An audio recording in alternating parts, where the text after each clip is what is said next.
we want to talk about, but I had to get through this one little thing that's been bothering me. Okay. Do you think that there's a war on truth right now? Absolutely. Okay. Yeah. So perceptive of you. It doesn't surprise me because that's so like you to get to right to the root of something, right? Like just so your capacity that way. It's My so rich. jam. hmm Yeah. Yes, absolutely. There's a And war I on don't truth. care anymore. Like, you know what I mean? Like I'm past some things like to where, okay, Dr. Marie's gonna be nice and sweet and whatever. No. It's Mm, we're both on a mission here, right? mm. We came to play big. So let's do it. Yeah, I don't I used to want to play big. Now I just want to tell the truth.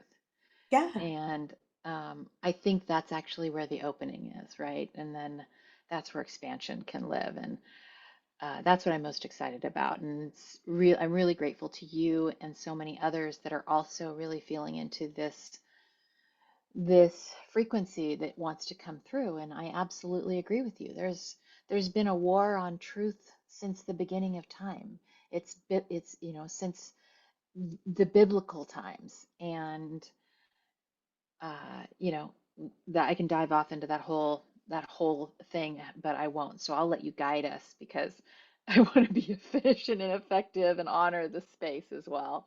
Well, I think the main guide is that we are seeking health and healing. Okay. So yes, all the negative, bad entity, all of that is out there. And yes, it's been going on since day one. It's like though, in my mind, it's like though, why is it being hidden? Why aren't we told or taught from a young age? To me, the truth is inside of us. And how come we are not taught at such a young age to dive in there and find it and hmm peel hmm back whatever traumas might be in there and get to whatever the truth is? There's truth inside of us. There are non-truths Yeah. that are being taught to us. For sure. How do we use our discernment and whatever resonates with us? How do we practice that to find the truth? Oh, such great questions. I think that the first thing that I want to say about that is, why wouldn't people want to know the truth, right? Well, I think that the reason that people don't want other people to know the truth because there's some sort of ego or manipulation or control that is involved.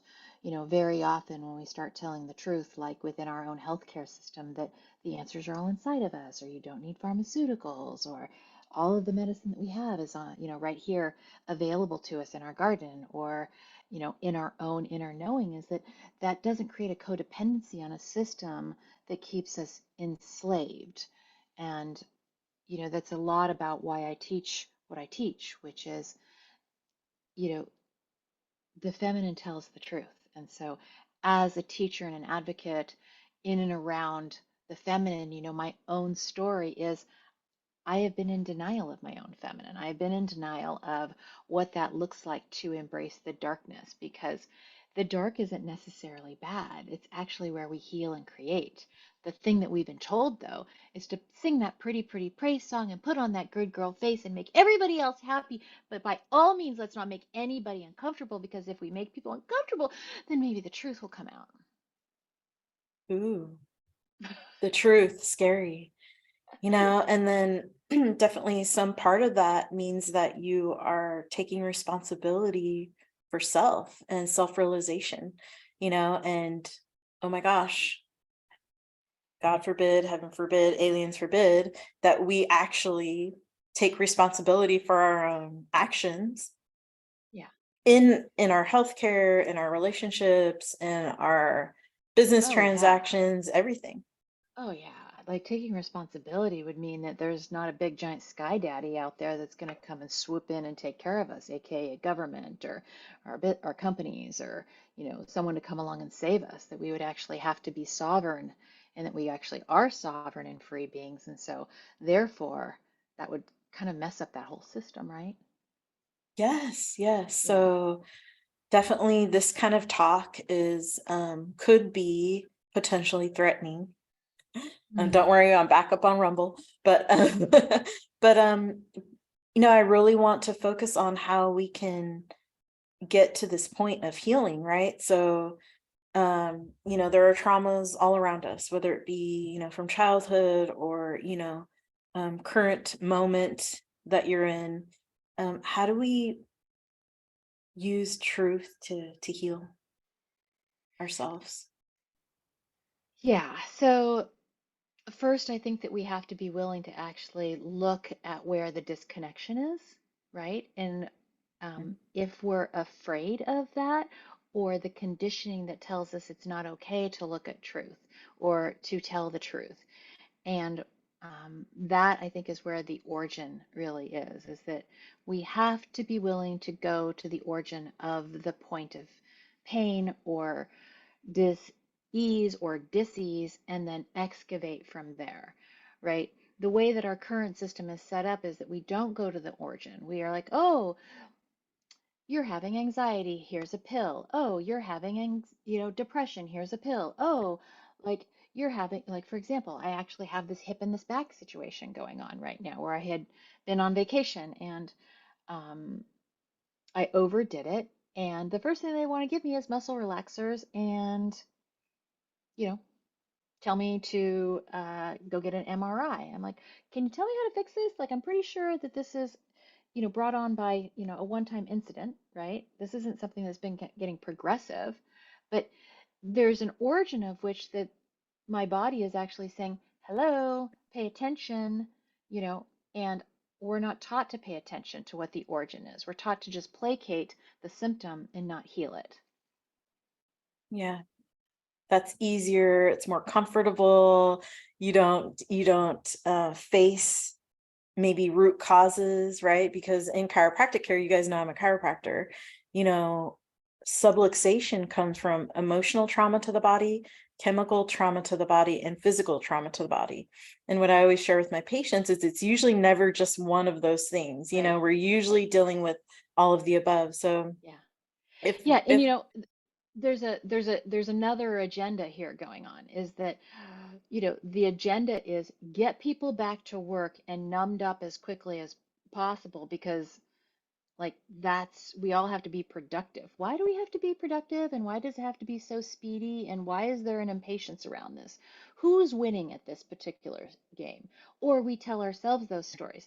I can't be without the money. I can't da da da da. All of that but what if we just said, hey, I'm really working on healing my back, which I've been very vocal about, as a professional, as an influencer, that I want people to see the journey, that it's not actually just a straight line up, that there's the trajectory looks a lot like the stock market, which is interesting. It looks a lot like, two steps forward, one step back, three steps forward, three steps back, two steps forward, one step back. And it does this kind of a thing to get to, a healing state. But I think that it also has to be addressed that there's multiple things that we have to consider.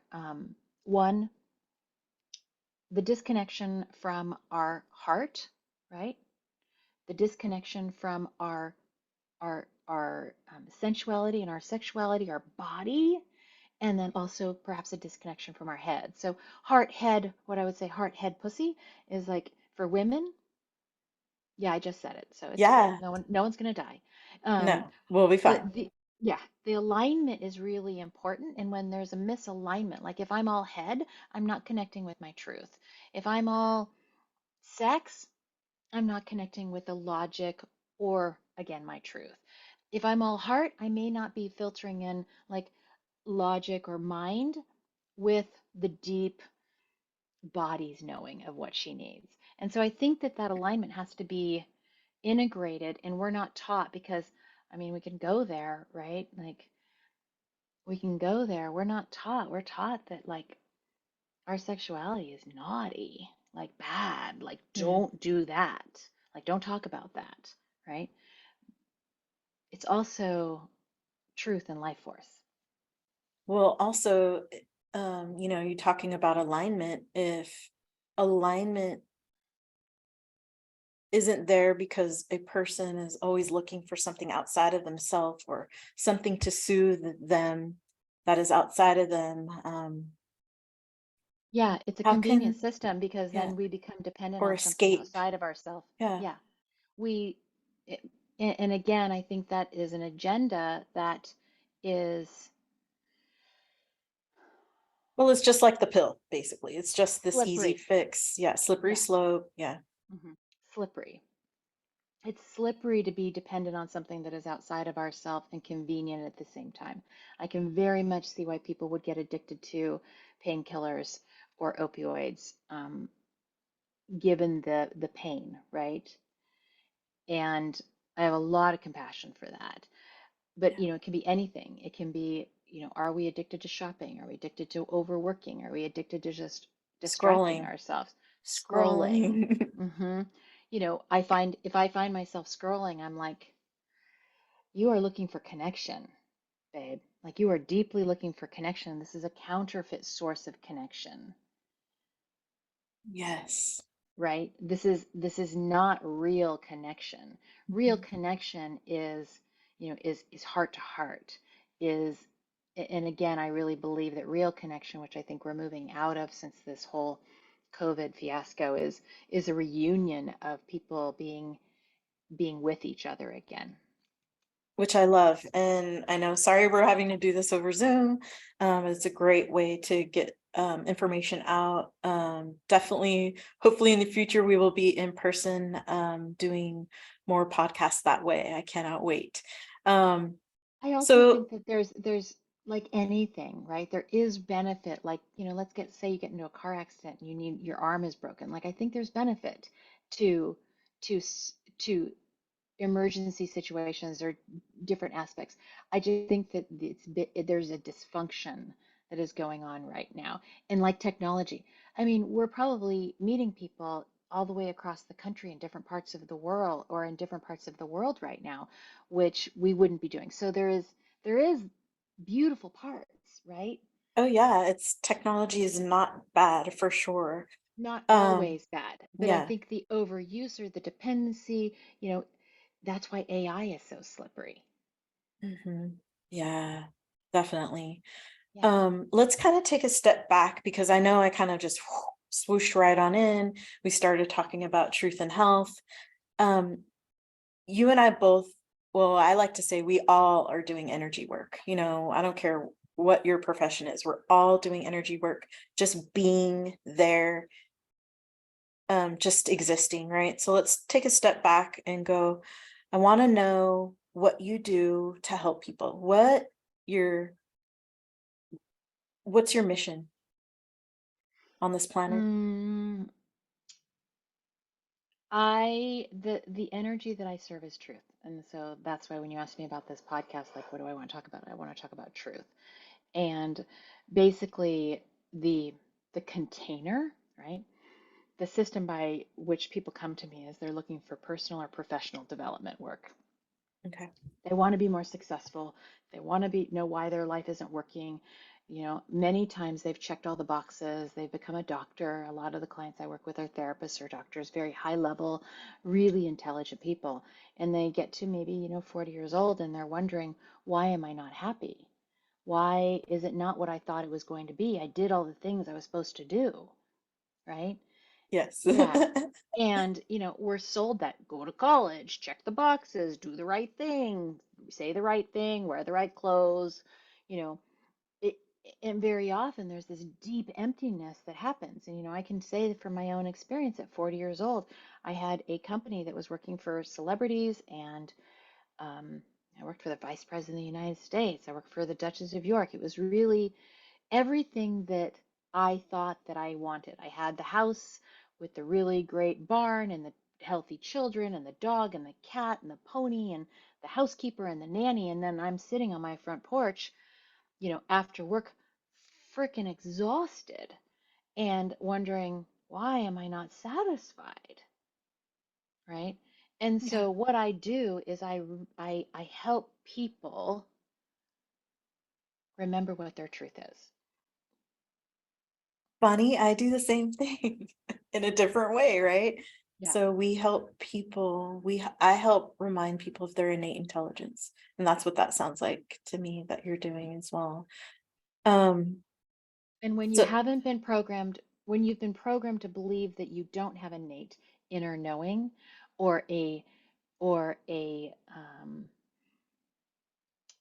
a connection to the divine is when we end up dissatisfied, unhappy, and searching for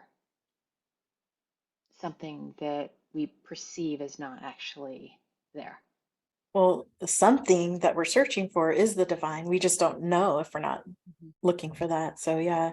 How does sort of moving that energy that you're helping with your clients? So the way I see it is you're helping to move energy. What does energy have to do with health? It sounds like to me, when you were sitting on that porch, you weren't feeling so healthy. And then No. you looked at it differently. Uh, for me in that moment, I was sitting on that porch crying, feeling a lot of shame, right? Here I have everything that most people would want, and I was ashamed to even feel what I was feeling. I was ashamed to feel like, because we're taught just be grateful, be positive, be grateful, right? And a lot of that is really wonderful and very valuable to focus on things that are positive. However, there's a level of toxicity when we can't acknowledge the underbelly or the shadow side of what is going on. So first, the very most important thing that I think that people should probably be looking at is where they feel shame or where they are hiding in some way. Mhm. 'Cause that's where the disconnect is, like you were talking about Yeah. before. Mhm. Um, mhm.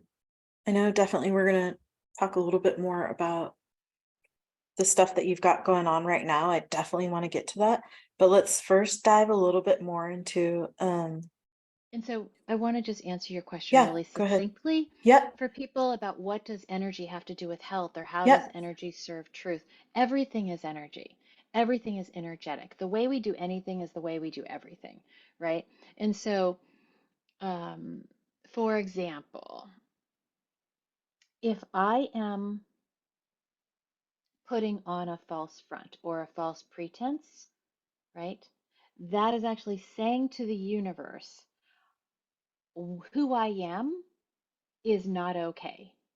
So the universe energy meets like attracts like, says inauthentic, not real, not sustainable energetics. Does that make sense? Oh yeah. Hmm. Yeah. So yeah, that's one of the hardest things for people to do because like if you tell the truth, like if you say someone says, "Hey, do you want to go out to dinner tonight?" and you say, "No, I don't want to go out to dinner with you tonight." They're going to be like, "So rude. Oh my God." And most of us are like, oh, I have other plans. You don't have other plans. They just don't want to go to fucking dinner with you right now. They just don't feel it. Does that does that make sense? Yeah, definitely. Yeah, I want to Definitely be a have had it done to me as well. So yeah. and that's fine. It's like loving people where they're at and sort of just like I would rather someone be honest with me like that, you know, Mhm. than not. I mean, I I think know, but we that brings up a whole nother slew of, whole nother conversation. Why am I offended if you don't want to go to dinner with me? What is my responsibility in this? Like, am I making up a story? Those kinds of things. And that requires a level of stillness and presence that is required that I don't think that we're conditioned to actually have because we've been conditioned to please people as opposed to um, be radically honest. do we have to be rude and harsh? I don't think so either. Yeah. No, I screwed up today. I promised to call someone at 10:45. My client went, one of my clients went over. I was going to my next client and I was already on a call and I just said the truth. Hey, I messed up. I'm super sorry. I promised I'd give you a call. This is like 11:05. Yeah. Super sorry. I messed up. I'm on a call with my next client. Please forgive me. Can I call you later this evening or sometime this weekend? They're like, "Oh, absolutely. No problem. I got you." Which are three of my favorite words, a few of my favorite words on this planet. I got you. When people say that to me, oh, it feels so Yeah. good. Yeah, like Okay. who doesn't screw up? I screwed up. Like, you know, the perfectionism thing is like is crazy. I have to be perfect in order to be liked or acceptable or I can't be in my genius if I'm human. I'm really sure that my humanity actually cultivates my genius. And that means screwing up. Yes. Well, for example, Dr. Maria cusses a lot. And I so I do. and so I know I people do. have different feelings on that, and some people would never dare to cuss or curse in front of me, though I might. um some people are very polite about it and let me. I the way I see it is that that's just the real raw me. Yes. And And you get to choose your vernacular and how you use language, and that's for you to decide. I don't get to decide that for you. wow. Ooh. Okay. Should we go there? I have one more question because I want to kind of take it away from that because you help people and I want more people to know about you. And what does personal and professional development have to do with health? Because you sort of just touched on it, like you showing the realness of you Uh-huh. will allow you to be more healthy, I believe. Well, absolutely. And, most of the time people enter into personal and professional development because there's something that's not working in their life, right? There's something that's out. And sometimes, they come and they're like, I'm overworking, right? Or my relationship is breaking down, which usually goes to there's some sort of distraction or disconnect or inability to relate. And personal and professional development, the healthier we get, the more fluid our life is, and vice versa. And when every time without fail, and I'm just going to say this out loud on this podcast, and I hope everybody hears me. Here's the thing: if we are the factory, right, that goes in, like that's our work, right? And this factory is sick or broken, what kind of product are we going to be putting out? And Yeah. so, and I always say the fish stinks from the head down. If you are having problems in your organization, your team is, you're having a lot of turnover, or you're not profitable, or or you're overworking, it starts right here with the leader itself. And the leader has to be healthy in order for the product to be healthy as well. I love it when people tell me that they're coming, that they want to serve or that they want to provide good customer service for people. And I'm always like, are you a good service to yourself? Are you providing good service or good practices to yourself? Yeah. And so Yeah. that we just talked about energy. Hmm. If everything is energy, then it will show up. The body doesn't lie. No, the body doesn't lie. And, you know, leaders who are healthy have really healthy organizations. They have really healthy relationships. They have people that they support that are also reaping the benefits of that. But we haven't been taught that it starts foundationally with us first, and Yeah. then it ripples out from there. Yeah. And it'll end up on the product energetically as well, was Yeah. sort of Here, my point. yeah. Here's a really great example. Kids right now. We have a huge number of children, teenagers, 18 to 25 years old, that are actually committing suicide. No one is talking about this. And the reason they're not talking about this is because no one wants to take responsibility that we have to look upstream, upriver to where this disconnection is. And what those kids are missing is they have been raised in an environment, in a culture, in a household that has not connected them, right? They're not connecting. Yeah. And God forbid that we should actually say, maybe as a family or as a parental unit, that we, the factory, are not putting out good products because we haven't started with the source first. Again, taking responsibility for your own self, which starts at home first. Clean your own house first.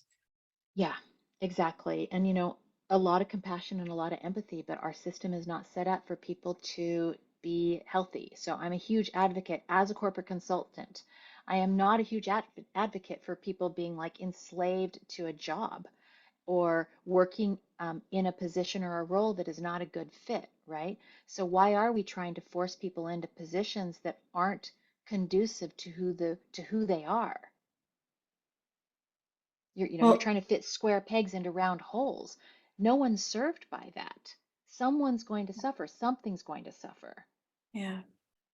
you know? S- And then So, we have families that are trying to raise children that have to work and they have no freedom in their lives to actually support their families, but they need to put food on the table. yeah, it's like you say, rushy, rushy, gotta work. Everything is so dog eat dog. Like, are we gonna eat tonight? You know what I mean? So why aren't we also teaching, how to grow your own food? Or can you imagine the product or the success that you would have as a person if you were actually doing something that you loved? Something that your round self fit in that round hole and you felt whole inside because you were doing something that you loved. You would probably be making way more money. You'd be waking up happy every morning. You're in your truth. You're healthier because you're not creating all these stress chemicals in your body. The Netherlands is like one of the top places to live if you want to be happy. And one of the things I love about that, the system or the way that their society is set up is that they only work like 4 days a week, right? And then they have a family day and then they have like a weekend where it's really focused on that. I think that's really genius. The other thing they do is that they don't have a lot, they all ride bikes, right? So bike riding is really big, and smaller living spaces versus larger living spaces is also very common in that society. You know, Bigger is not necessarily better, but they're happy. Yeah. Maybe it's not so much more room to create more junk. Do you know what I mean? All the stuff, all the things and stuff. Yeah. Um, okay, I want to keep going just a little bit longer. I know I try to keep the shows to an hour. I have no idea where we're at, but let's kind of We're just, we're at 2:15. I think we started about a half hour ago. oh gosh, we can keep going a little bit if you have more time. Um, we haven't really talked about, you kind of touched on the divine female. I believe this episode is for men and women. Oh yeah. Um, why could this show, even though you're talking about divine feminine and how you help women, why could this show be for men? How could it help them to know more about the divine feminine? Ooh. Well, hold on. My husband just came in. He's a lot of boy, so he's really loud. So Yeah, hold on just a yeah, no, second. that's okay. Let me shut my office Yeah, door really yeah. fast. Hi, babe. I'm on a call. I just enjoyed kind of watching you go into the forest to find your answer, to find your man. And then now you're back. So that's cool because we are going to go into plant medicine here in just a sec. Yeah. So, I think that 10 years ago I've been like, oh, hold on. Let me try to like pretend or not tell you what's happening right now Yeah, yeah. because, we're on YouTube and like we got to be Professional. perfect. Yeah, yeah. But, it's just like such a racket. Um, you know, we we're taught that there has to be some sort of pomp and circumstance, right? And so, anyways, why is this for men as well? So, I think the real suffering that's happening is not gender specific, right? So I don't think it's just men or women that are suffering when we're not serving truth. I think that what men are being denied without having a fully embodied feminine on the planet, or the understanding of the feminine, is that they are deeply suffering. And the way that they're deeply suffering is that the reason the masculine is here, right? And I'm not just saying men, I'm saying energetically, is to the purpose of the masculine is like let's just use an example, very basic. The sun is an energetic of masculine. The sun is about attention, protection, and presence. The purpose of the masculine, the sun, is to shine light, give heat, protect. Without the sun, we can't exist on the planet, correct? Right? I hear give. Give, Hmm. support, Hmm. right? And when the masculine, men in general, don't know what their role is, right? Or they don't have the opportunity to serve because perhaps maybe a woman is energetically embodying more of her masculine, Hmm. he doesn't know what to do or how to serve or where to go or what his role is. And then he's denied the beauty of adoration, approval, and acceptance, that the feminine so thrives on. Agreed. And so I see a lot of men suffering in and around. All they want to do is adore us. They want to adore the feminine. The reason they're fighting wars and we go to work and we, you know, slave in our jobs is so that we can take care of our families, right? That's a very large segment of our country's our men are doing in this country is to support their families. And all they want to do is see them happy and fulfilled and protected and thriving. And when the feminine is not embodied, right? They don't have that opportunity to see their fullness come true. And I see it starting so very young.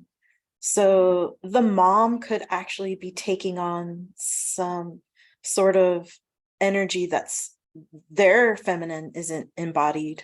They are not fully present in their feminine either. So then the young male son is sort of getting taught that control female kind of energy, and that's, I don't want to say traumatic, but it's definitely, the brain remembers, and Mm-hmm. then it carries on for generations, because then possibly that young boy is now looking for Yeah. that, and then they're Yeah. still not satisfied. This whole Yeah. time they're still not satisfied. Yeah. Or try this one on. So we as women are feeling the deficit of not being loved, right? So we want the attention of a man or we want to have that relationship. But the way that we're taught to actually get that attention is to overdo, overgive. Those are all masculine energetics, Mhm. right? Strive and drive, right? Boss babe, boss babe, baby, like I got it all under control. I can bring home a bacon, fry it up in a pan, and I'll never let you forget you're a man.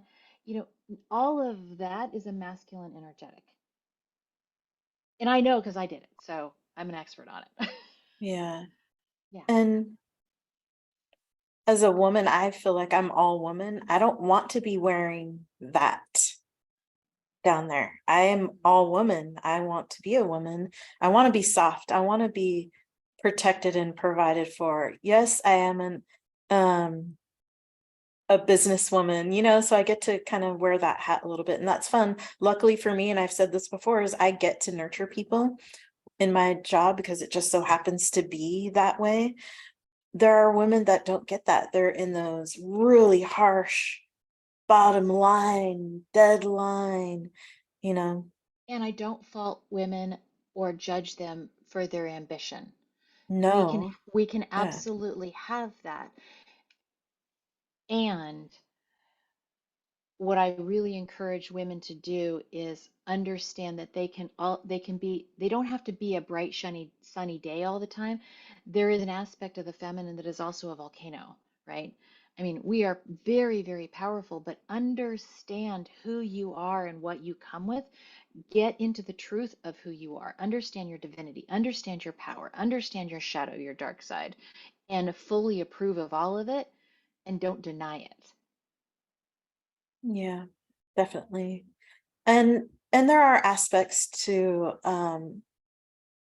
people that are both masculine and feminine and androgynous and that kind of thing. And I think people can wear it really well balanced, that kind of thing. Um, but going back to starting at a young age, and the mom could be like that, right? And then that person is finding a partner that tends to be like that. It just is carrying on that,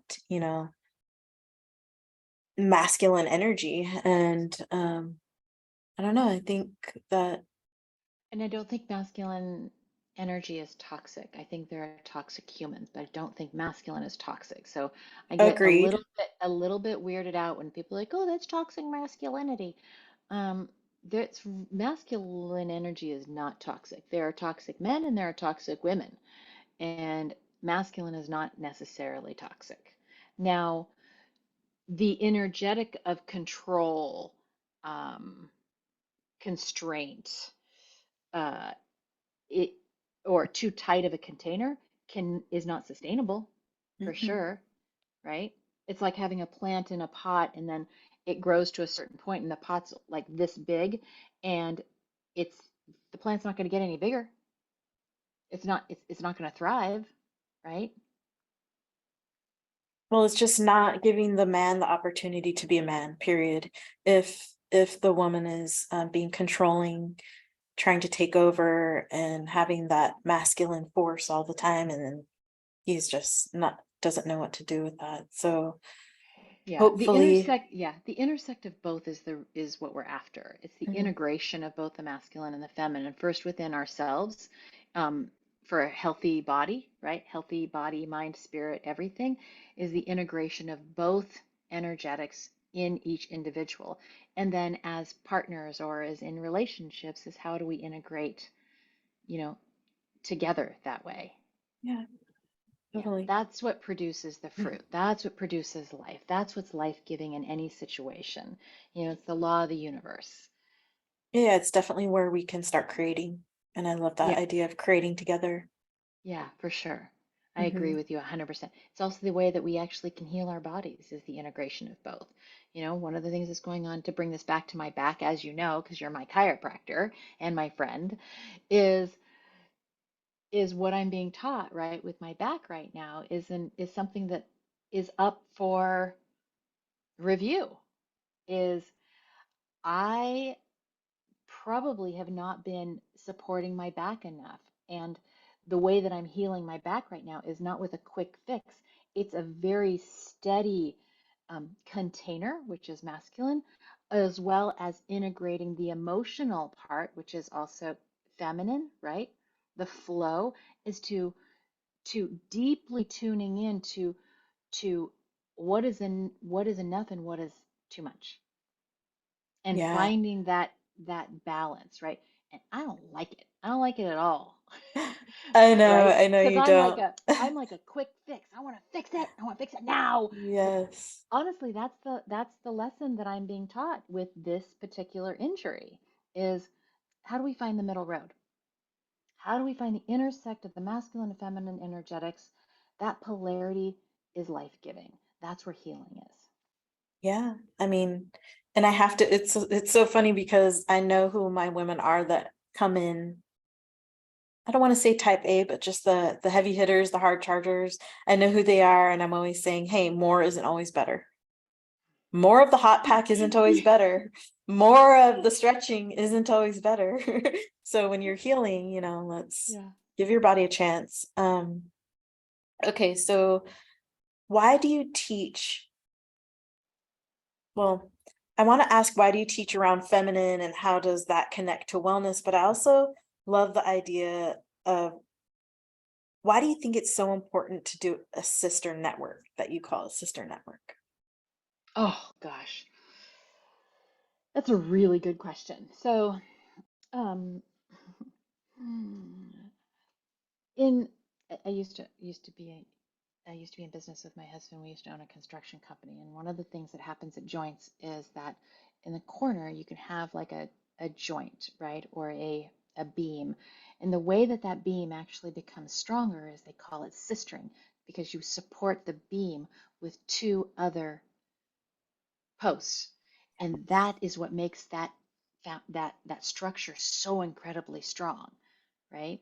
And so why I think it's so important is to have a sisterhood is the feminine has aspects to it that we as a society don't trust, right? Dark spaces, right? The moon is the feminine, the unknown. I liken it to driving, right? You can only see 6 feet in front of you. You got to be able to trust, and that's terrifying. However, when you have a sister in the car with you, or you have a sister that's alongside of you, and she's like, I got you, it's a much different energetic, right? We get through it together, we rise together stronger.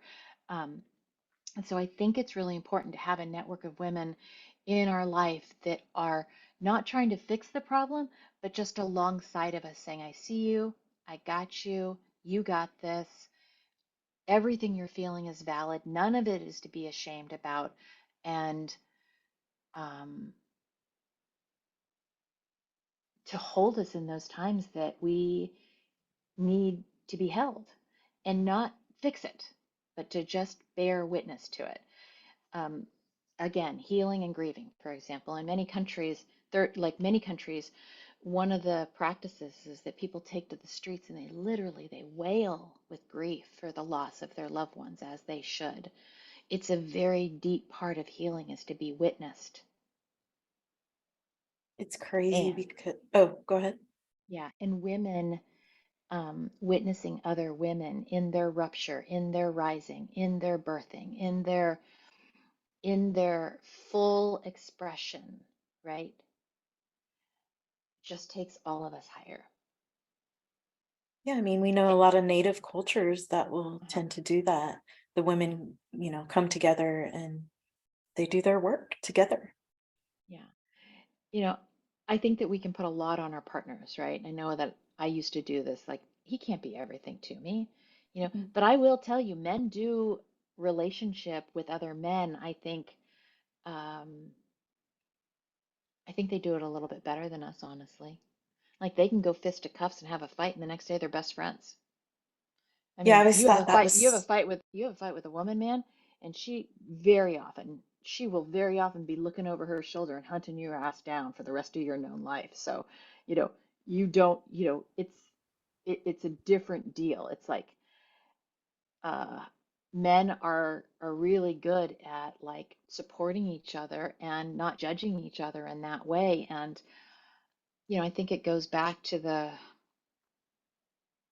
and I don't want to go too far into this, but I think it goes back to the burning of the witches, right?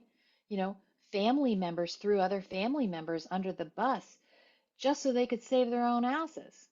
Like what happened was wrong, but people die.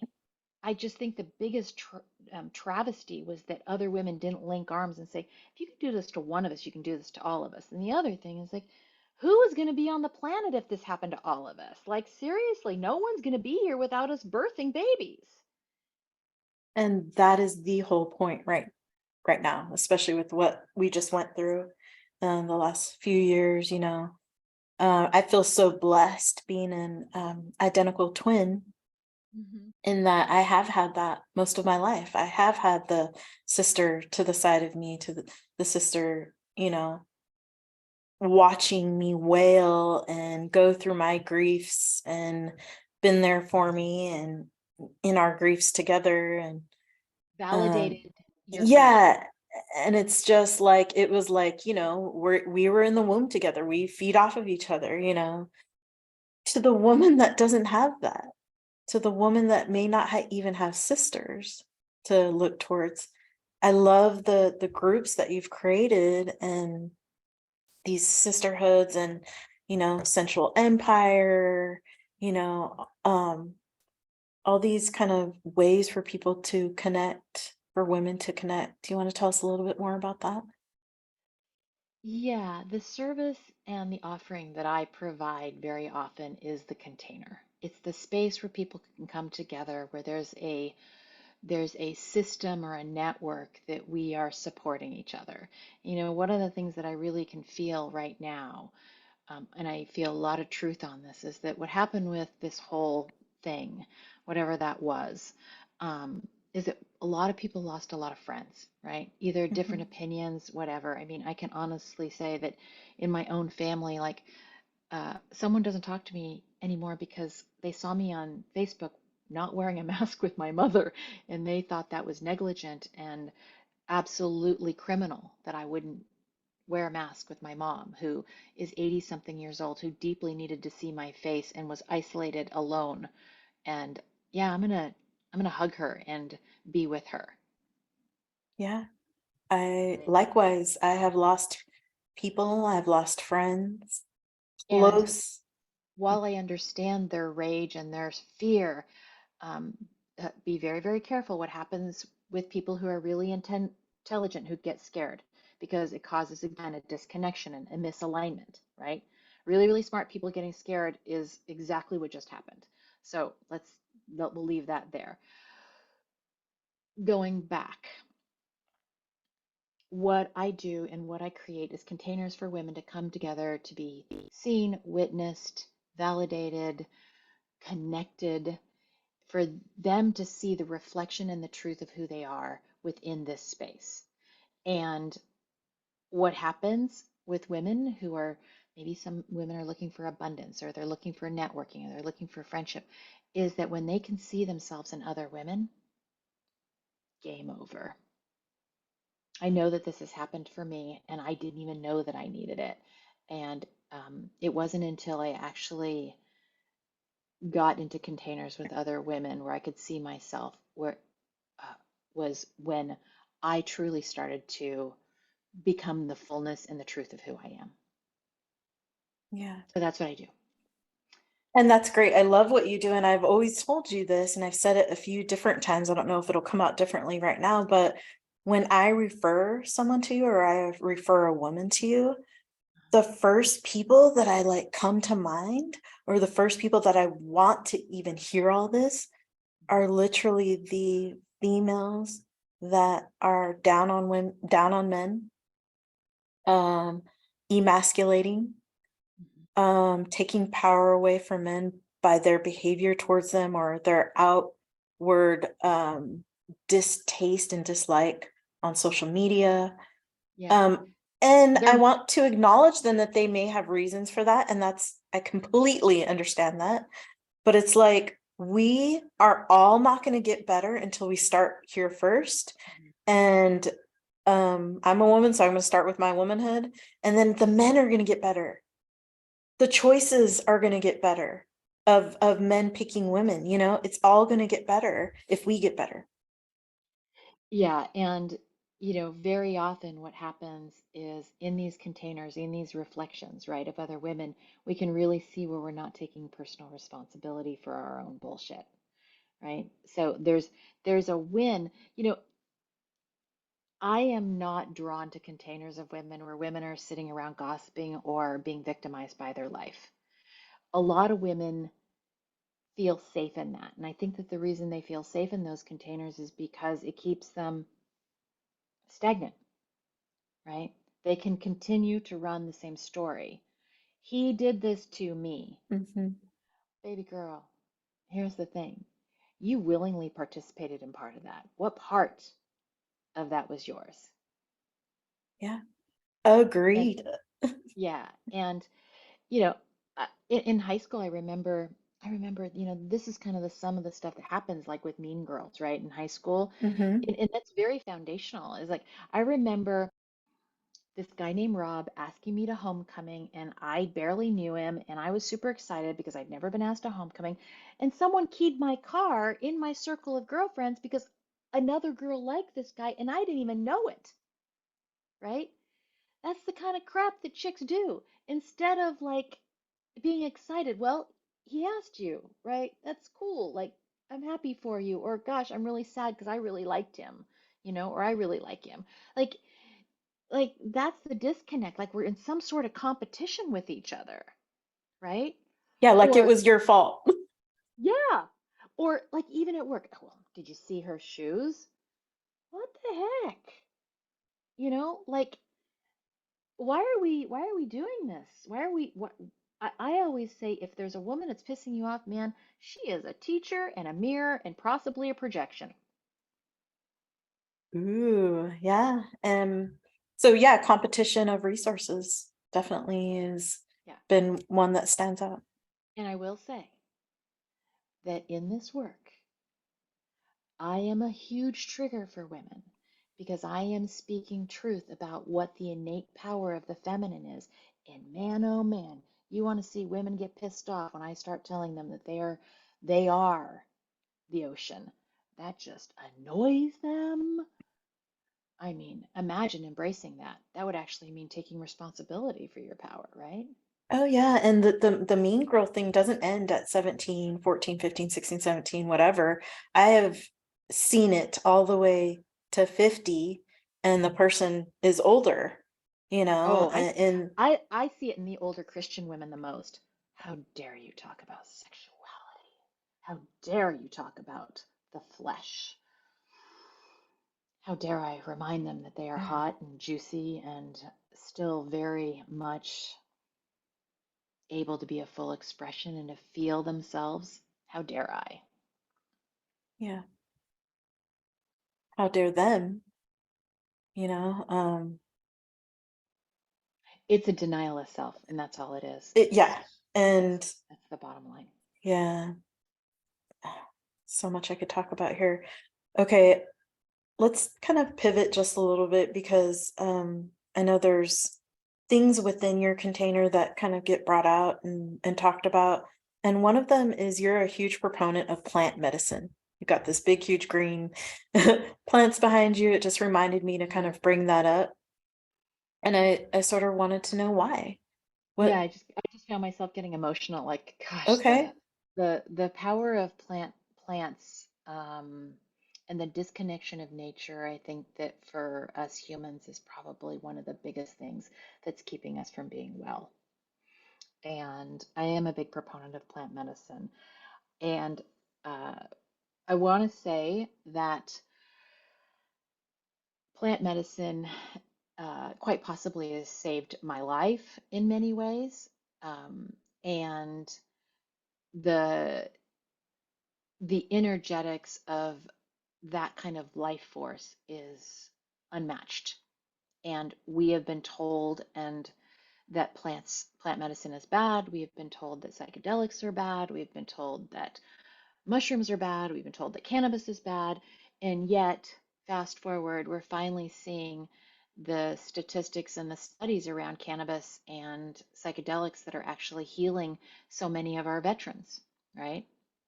Mhm. And how important it is. Um, and I really do believe that part of my job, my assignment on the planet, is to bring reverence back to the feminine, which is uh, the earth and this connection that we are disconnected with, um, the disconnection of us as humans, of species of this planet, back into alignment. And I was a super nerd, right? Like I never even tried cannabis until I was like 36 years old. And the only reason I tried it was because I'd taken a shit ton of Excedrin, drank the Coke that someone told me would work to like make my head stop hurting. Not cocaine. I didn't do that. But like Coca-Cola because that was like there was enough caffeine and sugar to do something. It didn't work. The Imitrex, the pharmaceuticals that they gave me, that also didn't work. And I was just literally like in so much pain that my husband brought me home some cannabis and he just said, just try this. And I was so desperate to not be in pain because I couldn't even open my eyes that one tiny hit, one tiny puff took my 4 day migraine that made me like not even able to function for 4 days, not have pain. I was 36 years old. I'd never even tried it. Yeah, that's huge. I mean, we're definitely seeing many people being helped.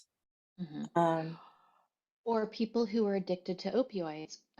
I've mhm, seen so many people and have, you know, been witnessed, been privileged to witness their healing to be able to get off of those super hyper addictive, destructive chemicals through cannabis or through ayahuasca or through ibogaine. And again, I want to preface that, in my opinion, these substances, these medicines, should be used in ceremonial spaces as they're used in indigenous cultures, as a ritual, not as recreation, and with guides, with people who are guides of this medicine, who have devoted their life to the stewarding of these plants. mhm. Very, very interesting. And I've heard so many people's experiences. I've not done anything like that. And I, again, I'm a super nerd, right? So yeah, like I'm pretty prim and proper. I don't, yeah. or for what people would call prim and proper. I barely use alcohol. Like Mhm, it's it's just not in my makeup. But what I have mhm. seen and what I've experienced and how it's really changed my life has been, uh, and frankly, the trajectory of, my family's lives is nothing short of a miracle, in my opinion. And I am so grateful to plants and to this planet and for the healing that is provided. Yeah, definitely. I love getting back to Mother Earth. I think that's such a huge part of what we both do, when we share with people about, even just earthing and grounding, in dirt and in the grass and that kind of thing. Okay, so now that we're kind of leaning towards that, what do you feel like, because that can help anybody. What It do you can. I also want to say though that Mm, there's a lot of people that will go do it just because it sounds like a fun thing to do to trip out. You, I don't recommend that. mm, It's not, I'm not a proponent of just going for the trip. And the plant knows. Like the spirit of the plant um, is wise, and she will give you what you need, not necessarily what you want. exactly. The experience that you're going to have is the experience you're supposed to have. Hmm. And I got my um, ass kicked, several times. Not really super excited about that, but definitely the message I needed to get. Interesting. Okay, so on that score, what do you want people to know at this time about humanity in general? Hmm. Like, how can we help people more, Like, What I really want for people to know about being human is that, you know, this we we are spiritual beings having a human experience. That's the first thing I want people to know. But I also want people to know is that their humanity, the experiences that we have as a human, all of the setbacks and the ruptures and the awareness and the breakdowns can actually provide the biggest opening to the opportunity. I true. know that Yeah, when I was diagnosed with Graves' disease, which, was threatening my life, it was also the place where the biggest opportunity was for me. And so that human experience, right, was actually genius. And that's what I want people to know is, so life is going to happen. There's going to be challenges. However, it's always happening for us. definitely. I love looking at the healing journey as a gift. Everything that kind of comes on it and pops off and comes back on. Definitely all of those are gifts, and we can look at it that way. In a healthy way, we can look at it that way. I think if you've never heard that before, it's possible that you just see what woe is me, you Yeah. know? And then if we can look at something was meant for us. Okay, for example, something horrible happening, you could say, what did I learn from this situation? What can I learn from this situation? And oh my gosh, could this have been a huge blessing in disguise, a huge gift? Even though it hurts so bad right now, like what if you asked yourself, oh my gosh, you know what? It's possible that a prayer has been answered for me right now, even though I don't like the way I feel. It is a possibility Yeah. that a prayer has been answered. Mhm. Whoa. Absolutely. Yeah. How is this happening for me? Even when I have like, uh, conflicts with, my husband or a fight or something, I'm like, how is this for me? Where is the opening here? Where is the opportunity? Like, Mhm. what do I even deeper need to even go deeper into my own development, right? Deeper, because like you said, the sun is the giver and the woman is the receiver, this the moon energy. I think that's what you were about to say. Maybe you didn't finish all of that. Mhm. Thank you for that. Last but not least, how can people find you, Alexis? Other side, alexisasbe.com. I'm pretty much on all social media channels or even YouTube. I'm just getting started putting some more content out on that. If you Google me, just that's where you'll find me. Yes. And most of all is if you're in some sort of transition or rebirth process, uh, I would love to be able to support you in this transition. I think we all need a doula sometimes during life. And um, yeah, Yeah, I and love that. I and love that. And tell us about, I think you have a really big event coming up in June. Just kind of give I us a do. little It's taste. yeah, actually, it's not really big. It's called Becoming, and it's the way of the feminine, and it's about becoming the woman that you want to be or you're meant to be. And it's really an initiation, and it's actually going to be held here at my private ranch in Northern California, and it's a small, intimate group. It's already, I think I haven't released it to my big group, and this is like when I'm talking about it publicly.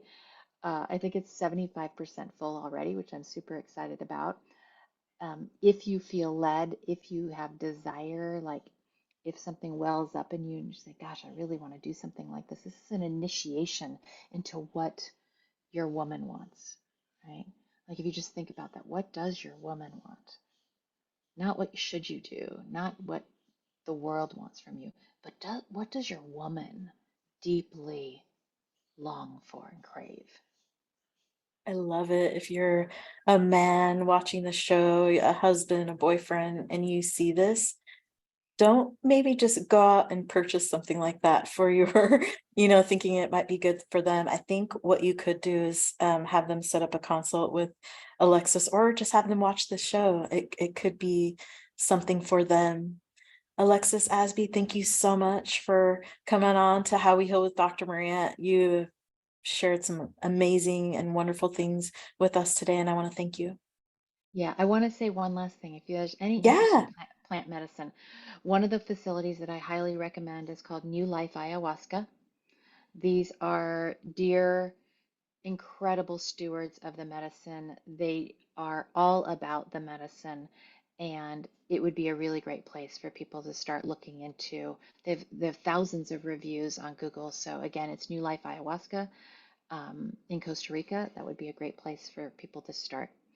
And other than that, thank you so much. I want to say I love you, Maria, and Oh, I love our relationship and how we're both evolving and growing together wow. and even our conversation, just like we can evolve and grow and be in full display and support each other in such a beautiful way. And so, yeah, I'm so grateful for you. Thank you so much. And I'm And we also so have. grateful for you, the way that you advocate for men so radically. It's so beautiful. And, you know, about that men thing, that men live to serve the feminine, right? They're warriors. Okay, I know we're ending the show, but yes, I do advocate for them so radically. I don't know if it's a past like thing. Maybe I was a man. I don't know, but look at how I'm supporting veterans. I see every day what's going on. I see my dad. I see what's going on. We know about the 22 a day or more, right? So it's like I see men getting chastised by the woman, the feminist. So I know that we will be better when they're better, and they will be better when we're better. And I want that moment. I want that Mhm. man. I want that masculine provider and protector and giver. And I want to be soft. I want to be able Mhm. to be soft. So anyway, And thank you so much. you want to fall into the truth of who you are. You want to Yeah, surrender into the opening of who you are yeah, as a woman. Yeah. yeah, Your natural state of being. yeah. Yeah. And it tends to come easy for me. So I like being in that space. So anyway, you guys, I will have Alexis's information in the description on YouTube. Always remember, backup is on Rumble if for some reason this gets taken down. But it looks like Alexis Asbe is her handle on Instagram. Thank you guys for joining us. And until next time, How We Heal with Love you. Dr. Maria. Love you. Thank you.